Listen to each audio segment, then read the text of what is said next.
सबको जय मसीह की। मैं prophet Malkit happy family ministry से परमेश्वर की हजूरी में आप सबका मैं स्वागत करता हूं। आज फिर मैं अपने वायदे के मुताबिक आपके बीच में हाजिर हूं, परमेश्वर का नया कलाम लेकर, नया वचन लेकर।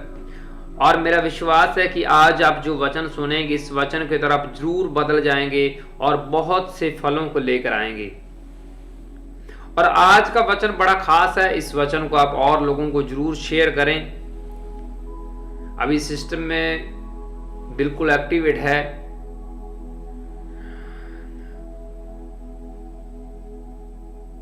और जैसे कि आपको पता है कि दिसंबर महीना शुरू हो चुका है, क्रिसमस का महीना शुरू हो चुका है। तो कुछ टाइम बाकी है क्रिसमस आने में, तैयारियां में रहें आप।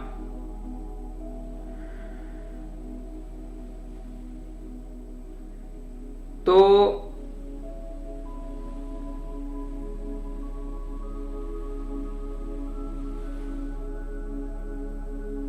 अभी जो स्ट्रीमिंग है तो सब कुछ ठीक हो चुका है, अब कोई समस्या नहीं है। और जैसे कि आज ने आपने वचन का टाइटल पढ़ लिया है कि जो वचन का विषय है कि अपनी ब्लेसिंग, अपनी इंतजार करें, ब्लेसिंग इंतजार करें, आशीष का इंतजार करें। और वचन शुरू करने से पहले हम सब पहले रेगुलर की तरह प्रार्थना में जाएंगे। सब आंखों को बंद करो, वचन के लिए प्रार्थना करो और बोलो, प्रभु यीशु मसीह, पवित्र आत्मा जी, हम तैयार हैं आज के जीवित वचन सुनने के लिए। इन वचनों के द्वारा हमारी जिंदगी में बहुत बड़ा बदलाव हो जाए। इन वचनों के द्वारा हम 100 गुना फलों को लेकर आए और ये फल सदा हमारे पर बने रहें। यीशु मसीह के सामर्थी नाम में मांगते हैं, आमीन आमीन आमीन, हालेलुया।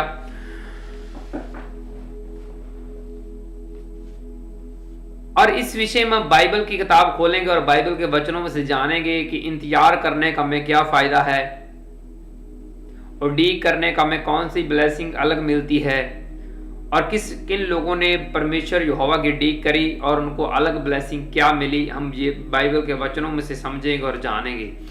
और इस विषय में हम बाइबल की किताब यशाया उसकी 40 नंबर अध्याय उसका 31 नंबर वचन पढ़ने के लिए हम जा रहे हैं। तो ये वचन आपकी स्क्रीन के ऊपर ये रहा,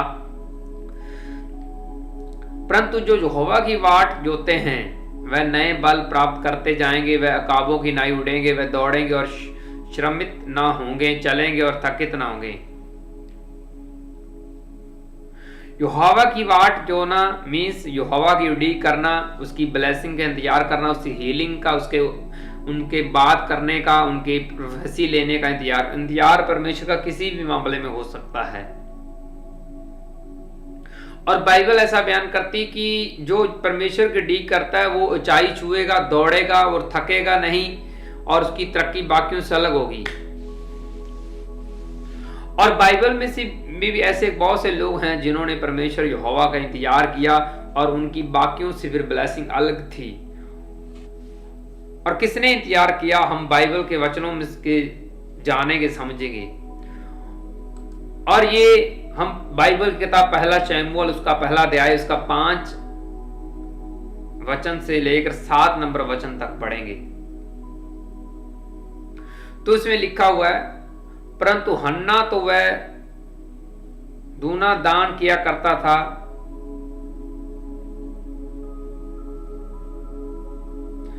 परंतु हन्ना को वह दूना दान किया करता था क्योंकि वह हन्ना से बहुत प्रीति रखता था। तो भी यहोवा ने उसकी कोख बंद रखी, परंतु उसकी सौत इस कारण से कि यहोवा ने उसकी कोख को बंद कर रखी थी और अंत चिढ़ाकर को डांटती रहती थी। और वह तो प्रति वर्ष ऐसा ही करता। और जब हन्ना यहोवा के भवन को जाती थी तब पनिन्ना उसको चिढ़ाती थी, इसलिए वह रोती और खाना ना खाती थी। तो इसमें क्या लिखा है और किस व्यक्ति की बात की गई है बाइबल में? जिस व्यक्ति की हन्ना और पनिन्ना 2 पत्नियां हैं, उसका खुद का नाम अलकाना है, जो इब्राहिम इफ्राइम आदमी था, पहाड़ी एरिया में ये लोग रहते थे। तो इन्होंने क्या, कौन सा इंतजार किया, किस तरह का इंतजार किया, किसने किया? हन्ना ने इंतजार किया। किस मामले में इंतजार किया? उसके बेबी नहीं था। और जब वो परमेश्वर का इंतजार कर रही थी, वो भवन में जाती थी, प्रार्थनाएं करती थी, उपवास रखती, सब कुछ करती थी। किसका इंतजार कर रही थी? ब्लेसिंग का, बेटे की ब्लेसिंग का। और इंतजार करने का उसको फल क्या मिला? उसको वो बेबी मिला जो एक नबी बना।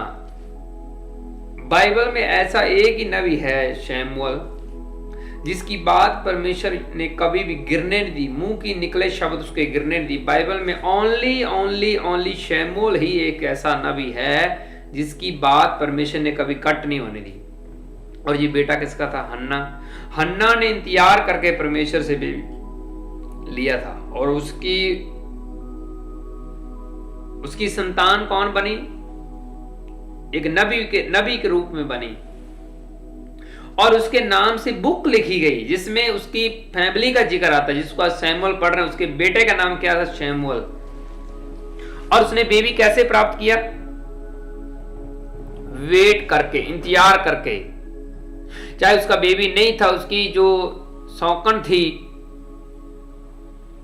वो उसको चिढ़ाया करती थी कि तेरा बेबी नहीं, इसलिए वो रोटी खाना पीना सब बंद करके भवन में जाती थी, रोती थी, प्रार्थनाएं करती थी। हन्ना की मैं बात कर रहा हूं, यहोवा की वेट कर रही थी कि मेरे बेबी देगा यहोवा। आज मैं आपसे एक सवाल पूछना चाहता हूं, क्या आप हन्ना की तरह वेट कर रहे हैं? क्या आप परमेश्वर का इंतजार करते हैं? आपको ब्लेसिंग नहीं मिलती तो आप कहीं भाग दौड़ लगानी तो नहीं शुरू कर देते?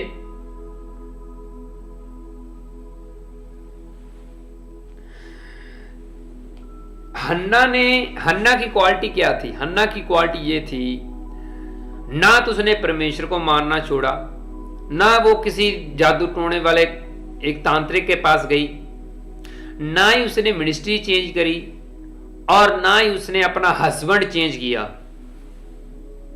कि इनसे तो बेबी नहीं हो रहा, अब चेंज कर लेते हैं। कितनी क्वालिटियां थी उसने। और उसने वचन के विरोध ऐसा कोई भी काम नहीं किया। जो उसकी सौकन चढ़ाती थी उसके विरोध भी उसने नहीं किया। देख लो, आज की डेट में ऐसा हो तो आज की लेडीज क्या करेगी? मैं तुम्हें मार दूंगी अगर तुम मुझे कुछ कहोगे, तो मैं ऐसे कर दूंगी, बेबी मेरा नहीं है तो मैं तुम्हें क्या प्रॉब्लम है? उनकी रोज लड़ाई होती। लेकिन उसने उसके विरोध भी कोई काम नहीं किया। उसने मिनिस्ट्री नहीं चेंज करी, मैन ऑफ गॉड को रिजेक्ट नहीं किया, उसने अपने हस्बैंड को नहीं बदला। यहां तक कि तांत्रिक के पास नहीं गई, उसने यहोवा की डीक में करी। यहोवा की डीक करता कौन है? यहोवा की डीक वही करता है जिसको ये विश्वास है कि यीशु मसीह जीवित है। वही परमेश्वर यहोवा की वेट करता है, दूसरा नहीं। जिसने परमेश्वर को सिर्फ बाइबल में रखा हुआ कि ये सिर्फ परमेश्वर बाइबल के अंदर ही है, ओनली बाहर नहीं है, तो वो नहीं वेट कर सकता। थोड़ी सी समस्या आन पड़ी होगी तो वो इधर उधर भागना शुरू कर देगा, वो तांत्रिक के पास जाना शुरू कर देगा, अलग अलग तरीके अपनाएगा, शैतान को मीठा खिलाएगा, बड़ा कुछ करेगा। कहीं ना कहीं ये मेरा मसला हल हो जाए, ये मैं उलझन से बाहर निकल जाऊं। लेकिन हन्ना ने ऐसा नहीं किया। वो उसको पता था कि यहोवा मेरे लिए सब कुछ करेगा। वो वेट कर रही थी, और वेट का फल जो मिला वो एक नबी बना। तो आप कैसे ऐसे वेट में हैं क्या? अब जहां कहीं भी आप बाइबल में आज की डेट में देखेंगे, जहां किसी व्यक्ति ने यहोवा की वेट की, ब्लेसिंग की, उसने बाकियों से हमेशा अलग रुतबा पाया है। उसका नाम दुनिया में, धरती में चमका है, जिन्होंने वेट की है। किसके लिए? परमेश्वर के लिए। परमेश्वर का सीधा वायदा है कि वो ऊंचाई छुएंगे, वो थकेंगे नहीं, नया बल प्राप्त करेंगे। यहोवा का उनका वायदा है। आप वेट करते हैं या नहीं करते? प्रॉब्लम कहां पे है? प्रॉब्लम ये है कि लोग परमेश्वर के पीछे एक फैशन की तरह जा रहे हैं। फैशन कैसे? उसने अच्छे कपड़े पहने हैं तो मैं भी अच्छे कपड़े पहनूंगा, वो इधर जा रहा है तो मैं भी उधर जाऊंगा, वो इधर जा रहा है तो मैं उधर जाऊंगा। ये प्रॉब्लम है। यीशु मसीह के पीछे जाने का भी फैशन है। ये हमारे गुआंढी इधर जा रहे हैं, हम उधर जाएंगे, या हम उनसे आगे आगे कुछ करेंगे। कहीं हमारे गुआंढी की इस नबी के साथ ज्यादा ना बनने लग जाए, कहीं ये ना हो कि सारी प्रार्थना उनके हमारे गुआंढी को घर में ना करके चला जाए। अगर आप ऐसा सोचते हैं तो आप परमेश्वर को एक कमजोर समझते हैं। आप परमेश्वर को एक टॉफियां दे के कहीं भी लेके जा सकते हैं, फिर तो ऐसा आप सोचते हैं। उनको नहीं दिखता, उनको आप कमजोर समझ रहे हैं कि उनको कुछ चढ़ावा दे दिया, कहां हम बस में कर लेंगे परमेश्वर को। ऐसा नहीं है, लेकिन लोगों की ये सोच बन चुकी है। हम इकट्ठे मिनिस्ट्री में जा रहे हैं, कहीं हमारे गुआंढी की कहीं मिनिस्ट्री में ज्यादा ना बनने लग जाए, वो मैन ऑफ गॉड की ज्यादा ना कहीं प्रार्थना करवा जाए। यही लोगों को आज टेंशन खा रही है। वो अपनी ब्लेसिंग के लिए इंतजार नहीं कर रहे।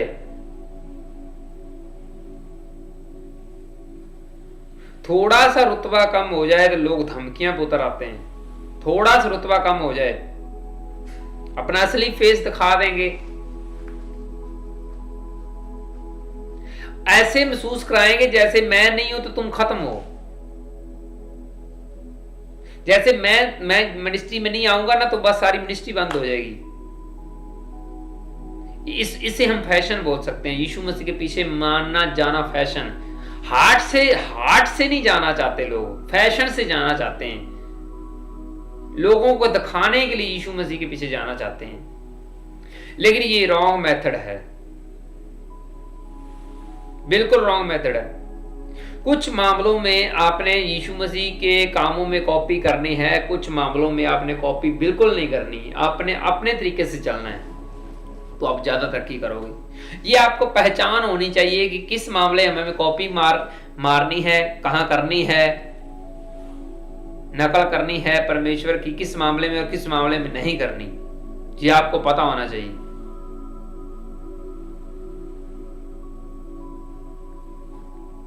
किसी की कॉपी करनी या नकल मारनी परमेश्वर के लिए ना तो हम इसको बुरा कह सकते हैं, ना हम इसको अच्छा भी कह सकते हैं, क्योंकि ये अलग अलग मेथड है। कंडीशन पे ऊपर डिपेंड करता है कि आप कौन सी कंडीशन में चल रहे हैं।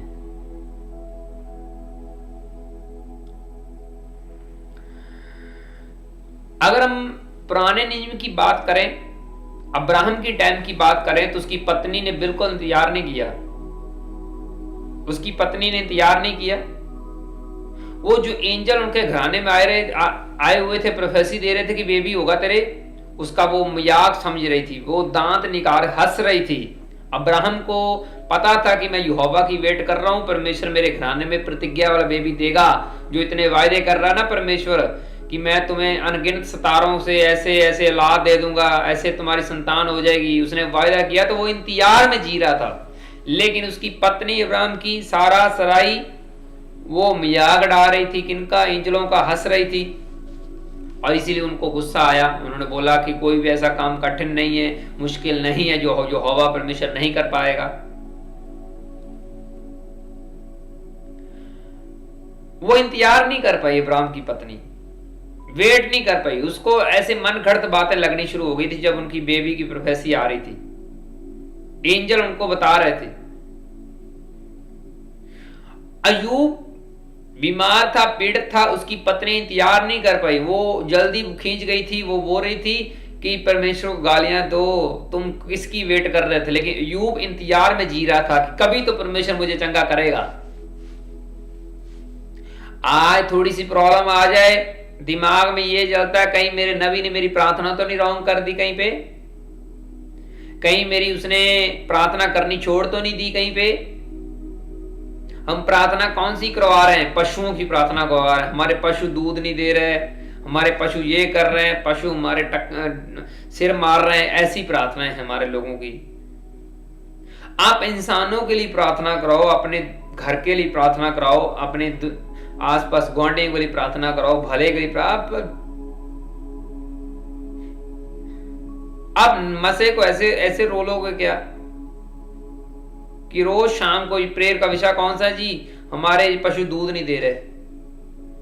प्रेयर होगी जी, ठीक है, अगले अगले अगले शाम को फिर प्रेयर नंबर पे प्रेयर कर रहे हैं, करवा रहे हैं कि हमारे पशु दूध नहीं दे रहे। नबी को बोल रहे हैं कि हमारे लिए प्रार्थना करो, पशुओं को दूध नहीं दे रहे। ये कौन सी प्रार्थना है? आपने रैंक को रैंक नहीं समझा, आपने प्रार्थना को फालतू समझ लिया है। पहली बात तो ये, आप जो डिमांड कर रहे हैं कि हमारे लिए प्रार्थना और ये काम हो, तो आप प्रार्थना करके क्यों नहीं कर पा रहे? क्या कारण क्या है? आपके कान नहीं लगे हुए, नाक नहीं लगा हुआ, सांस नहीं ले रहा, जीभ नहीं है, या दिमाग नहीं, कि चक्कर क्या है? आपके पास बाइबल नहीं, कमी कहां पे है? कहां पे कमी है? तो उनको दूर करो, फिर दूर करो, नहीं तो सारी जिंदगी आपकी ऐसे निकल जानी है। कभी ये उंगली में पेन हो गया, कभी गिट्टे में पेन हो गया, कभी घुटनों में पेन हो गया, कभी पेट में प्रॉब्लम होगी, कभी गुप्त समस्या होगी, कभी ये हो गया, कभी ये हो गया, कभी वो हो गया, कभी सिर पेन हो गया, कभी लेग, यही यही यही सिस्टम चलता रहेगा आपकी जिंदगी में। आप सुखी कब जियोगे? कब जियोगे? पूरी बाइबल में यीशु मसीह की हीलिंग को अच्छे से पढ़ लेना। आपने रिटर्न वो व्यक्ति नहीं देखा होगा कि एक लंगड़ा था, अब अंधा हो गया, आ गया यीशु मसीह के पास। पहले बोलता मैं लंगड़ा था, अभी मुझे मेरा एक्सीडेंट हो गया, अब मेरी आंखें चलेंगी, अब मेरी आंखें खोलें, अब मेरे कान बंद हो गए, अब मुझे ये प्रॉब्लम होगी, अब मुझे। आप कारण को सेट करो ना, आपने किया क्या, कारण को सेट करें। बाइबल तो ये बोलती कि जो यहोवा से प्रेम रखते हैं, जो लोग परमेश्वर से प्रेम रखते हैं, उनके लिए सब बातें मिलकर भलाई को उत्पन्न करेंगी। सब बातें, पर बाइबल के अकॉर्डिंग आपके लिए सब बातें मिलकर भलाई को उत्पन्न करेंगी, लेकिन भलाई उत्पन्न हो क्यों नहीं रही? आपने कहीं ना कहीं परहेज नहीं किया। कौन सा परहेज? कोई पाप में है क्या? कोई गलत आदत है आप में क्या? आप कोई जादूगिरी में चल रहे हैं क्या? आप ईर्ष्या कर रहे हैं क्या? आप फैशन में जी रहे हैं क्या? आप गुआंढियों का बुरा सोच रहे हैं क्या? जब किसी के घराने की चोरी कर रहे हैं, उनका पैसा छीन के बैठ गए? प्रॉब्लम कहां पे है? सेट करो, दूर करो, उस कमी को दूर करो, वचनों के ऊपर कंप्लीट चलो। जो बाइबल के अलग अलग वायदे हैं वो पूरे होंगे। अगर आप वचन पे स्टैंड नहीं, तो जो सॉन्ग हैं यीशु मसीह के मसीह सॉन्ग हैं वही सुनो, उसमें ही आप अपने आप को तसल्ली दे सकते हो। कौन से सॉन्ग? तसल्ली देने वाले सॉन्ग। मेरे आगे आगे चलेगा कौन? यहोवा। अपने आप तसल्ली देते रहो, वो चलेगा। जब वो नहीं चलेगा वो बाद में वो सोचेंगे, लेकिन तुम ये दिमाग में बिठा के बैठे रहो कि मेरे आगे आगे चलेगा यहोवा, मुझे डर वैरियों का नहीं है। ये सॉन्ग सुन के अपने आप को तसल्ली, वो असल में तुम्हारे साथ है कि नहीं, ये अलग, ये खास बात है। तसल्ली में आप सॉन्ग सुनो, वचन पढ़ो, तसल्ली मिलेगी, लेकिन गारंटी कैसे होगी कि वो हमारे साथ असल में हैं या नहीं? जब हम अपने आप में ही मियां मिठू बन के बैठे हुए कि परमेश्वर मेरे साथ जुड़ा हुआ है। कैसे? वचनों से, बाइबल के वचन मानने से। ऐसा तो है नहीं कि जो आप बाइबल के, आप जो वचन सुन रहे हैं, हम बाइबल के बाहर की कोई स्टडी आपको बतानी शुरू कर दें कि मुझे तो ये बड़ा वचन बुरा लग रहा है, जब मेरे घराने की बातचीत हो रही इसमें।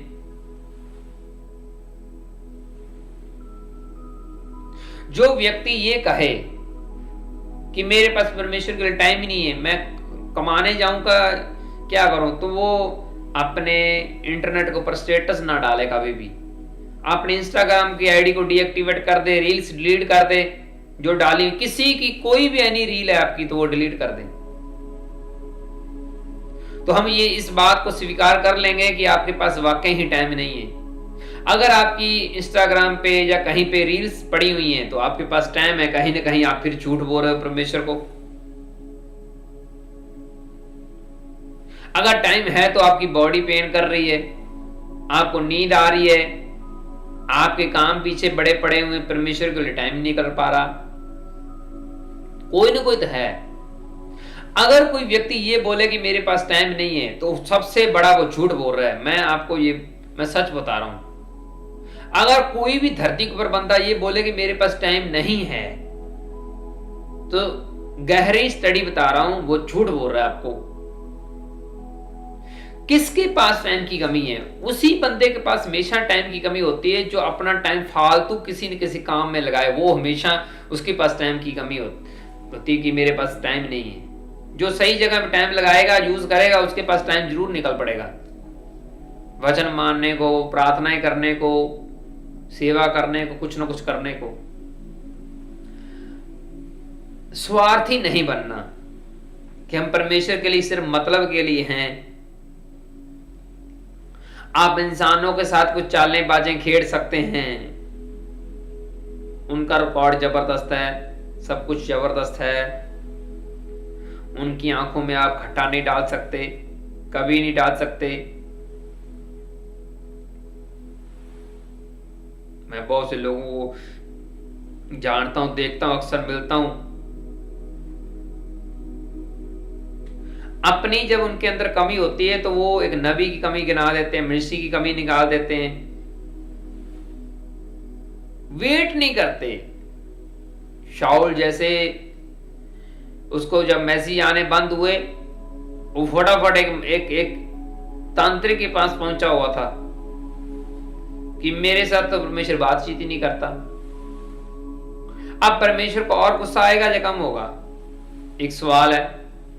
जब आप ऐसी हरकतें करते हैं, परमेश्वर को छोड़ के कहीं और मुंह उठा के चले जाते हैं, तो परमेश्वर के सिबल स्कोर में आप बिल्कुल डाउन चले गए।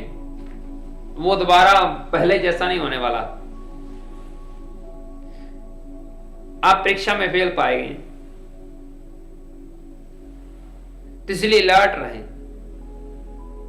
आपकी ब्लेसिंग अड़ी हुई, रुकी हुई कुछ भी है, उसके जिम्मेवार परमेश्वर नहीं है, आप खुद जिम्मेवार हैं। कुछ ऐसी चीजें होती हैं जो आपको तुरंत मिलनी होती हैं, लेकिन आपकी हरकतों की वजह से वो परमेश्वर देरी कर देता है। कई बार देरी करते करते वो देने का प्लान ही बदल देता है, वो देता ही नहीं आपको। वो डी कर तक ये इधर से ये सुधरेगा तो हम ये इसको ब्लेसिंग दे देंगे। वो सुधर ही नहीं पाते कई बार लोग, वो चीजें उनको मिलती नहीं। प्रोफेसी के द्वारा फिर पता चलता है कि परमेश्वर तुम्हें ये देने वाला था। बिलाम, तुम्हें रोका था परमेश्वर ने, लेकिन तुम मौत के मुंह में अपने आप से डाल रहे हो।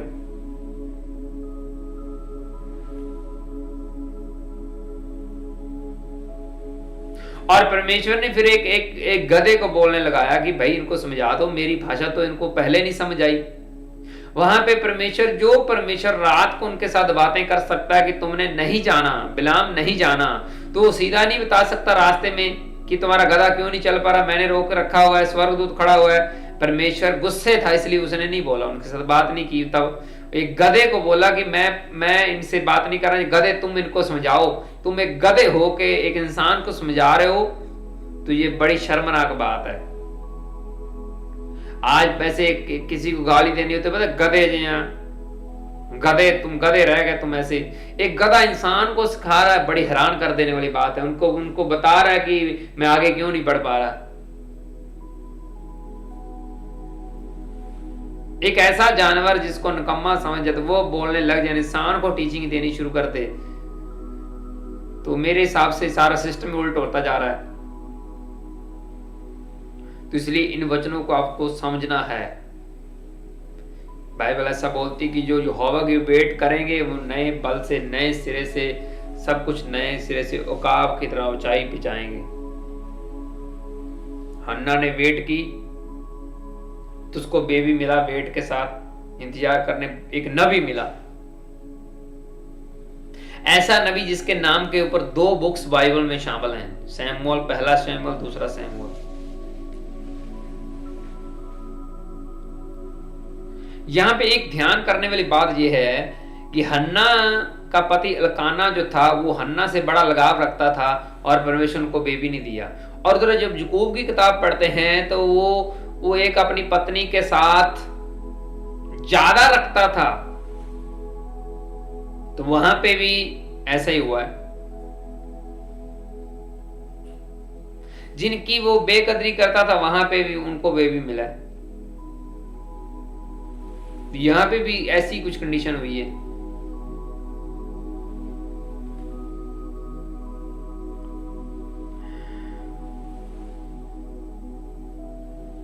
तो इसलिए अलर्ट रहें। आपके आसपास जो भी गुआंढी बैठा हो उनको अच्छे से समझा दो, शॉर्टकट शब्दों में समझा दो। इंतजार अगर तुम नहीं करते तो परमेश्वर आपके सामने से ऐसे ही गुजर जाएगा जैसे वो आपको जानता तक नहीं। आप उनको वाजे लगाएंगे कि मेरा तुम यहोवा परमेश्वर हो, मेरे साथ बात तो करके जा, लेकिन यीशु मसीह ऐसे निकल जाएगा, आपके सामने से चला जाएगा जैसे वो आपको जानता नहीं। वो कमर साइड पे करके आपके सामने से निकल जाएगा।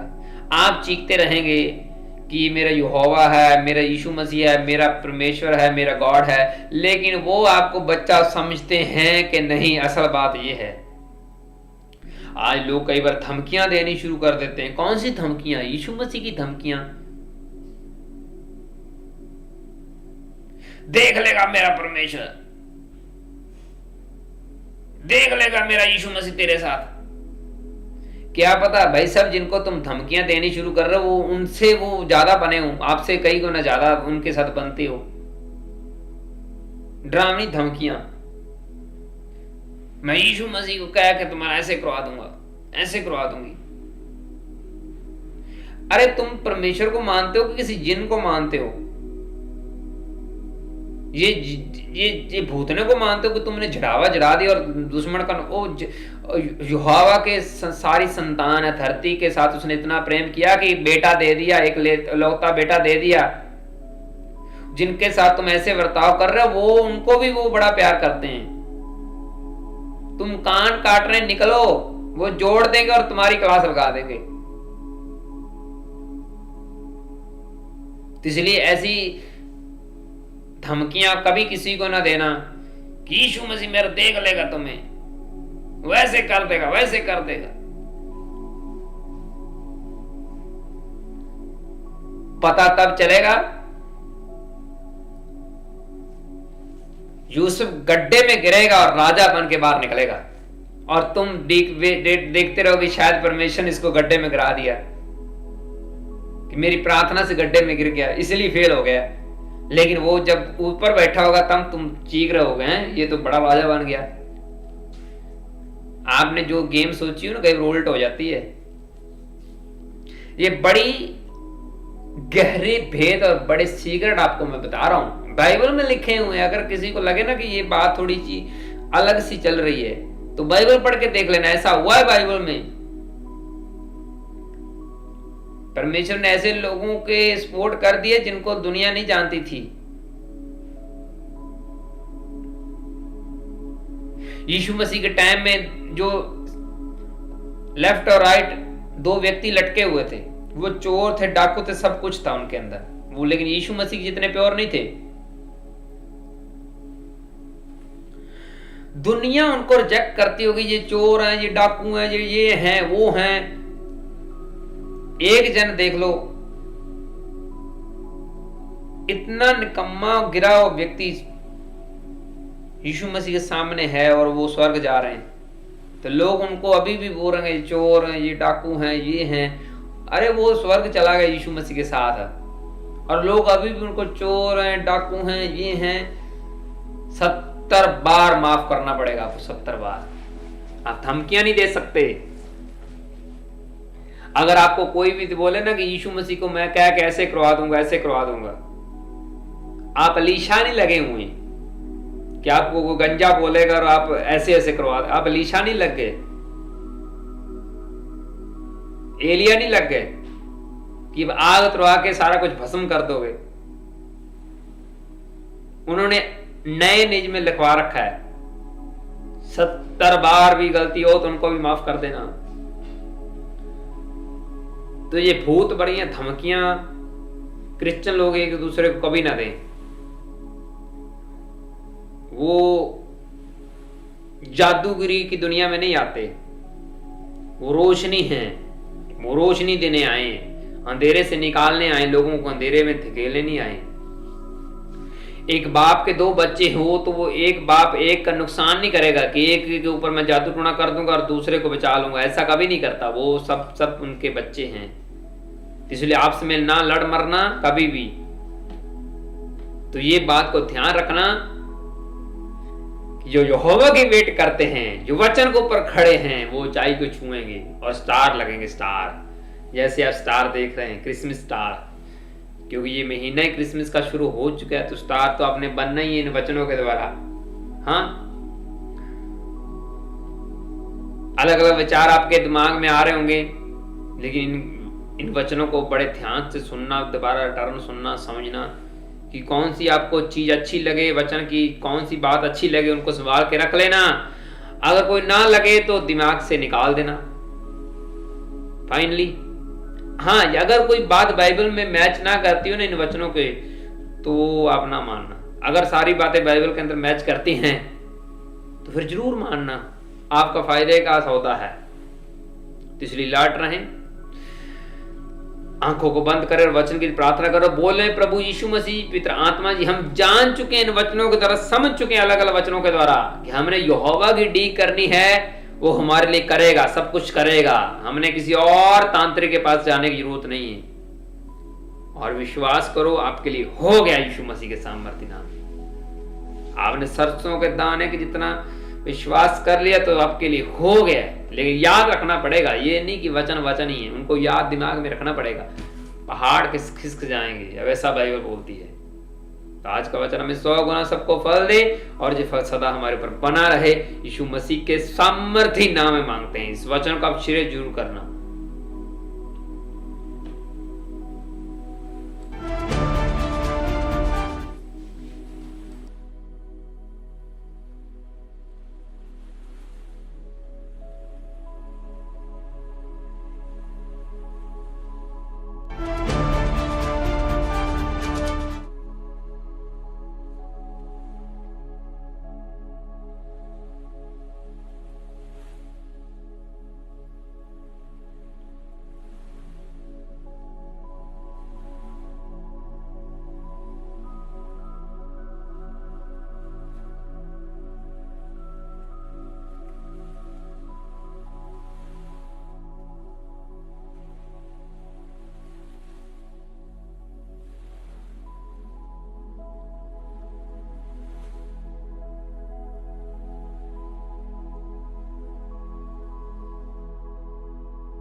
और फिलहाल मेरा जाने का समय हो चुका है।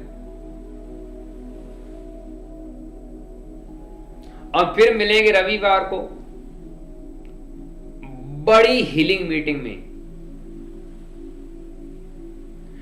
और मेरी प्रार्थना की परमेश्वर आप सबके साथ हो,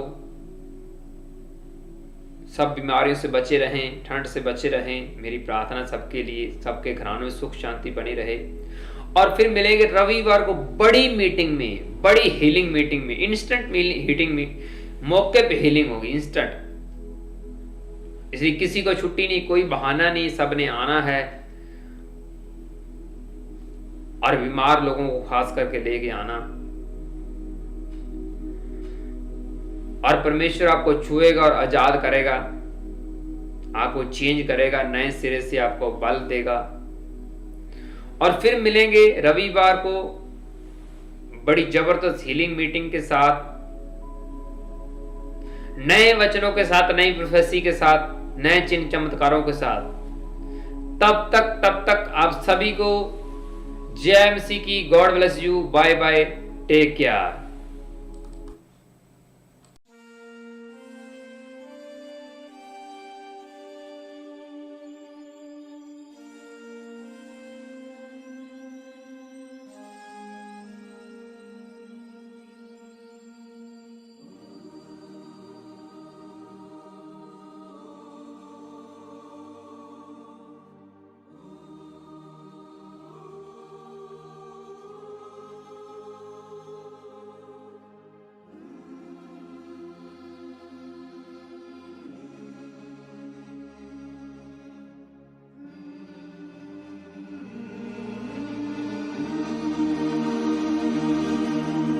है धन्य, तू है धन्य, तू है धन्य प्रभु महान, तू पवित्र है, तू है यीशु, तू है यीशु।